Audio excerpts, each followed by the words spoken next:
Breakfast చేసి హైదరాబాద్ నుంచి చెన్నైకి ట్రైన్లో బయలుదేరితే లంచ్ టైంకే చేరుకునే రోజులు రాబోతున్నాయా?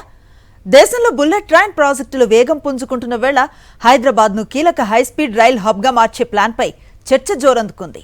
చెన్నై, బెంగళూరు, పూణే నగరాలకు ప్రయాణ సమయాన్ని భారీగా తగ్గించే ప్రతిపాదనలు ఇప్పుడు హాట్ టాపిక్గా మారాయి.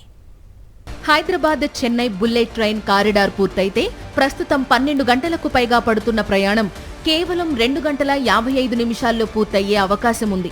వ్యాపారవేత్తలు, విద్యార్థులు, టూరిస్టులకు ఇది గేమ్ చేంజర్గా మారనుందని అధికారులు భావిస్తున్నారు. ఇక హైదరాబాద్ బెంగళూరు బుల్లెట్ ట్రైన్ ప్రయాణ సమయం కూడా భారీగా తగ్గనుంది. ప్రస్తుతం 8 గంటలకు పైగా పడుతున్న ప్రయాణం హైస్పీడ్ రైలు ద్వారా 2 గంటల 8 నిమిషాల్లో పూర్తయ్యే అవకాశం ఉంది. దీంతో ఒక రోజులో వెళ్లి పని పూర్తి చేసుకుని తిరిగి వచ్చే అవకాశాలున్నాయి. హైదరాబాద్, పూణే మధ్య ప్రయాణ సమయం కూడా సంచలనాత్మకంగా తగ్గనుంది. ప్రస్తుతం సుమారు 8 గంటల 30 నిమిషాలు పడుతున్న ప్రయాణం బుల్లెట్ ట్రైన్తో కేవలం 1 గంట 55 నిమిషాల్లో పూర్తయ్యే అవకాశముందని అధికారులు చెబుతున్నారు. ఈ బుల్లెట్ ట్రైన్ కారిడార్లు అమల్లోకి వస్తే దేశీయ విమాన ప్రయాణాలు భారీగా తగ్గుతాయని నిపుణులు అంచనా వేస్తున్నారు. ఎయిర్పోర్ట్ చెక్-ఇన్, సెక్యూరిటీ, బోర్డింగ్ టైంల కంటే సిటీ టు సిటీ కనెక్టివిటీతో బుల్లెట్ ట్రైన్ మరింత సౌకర్యవంతంగా మారుతుందని చెబుతున్నారు.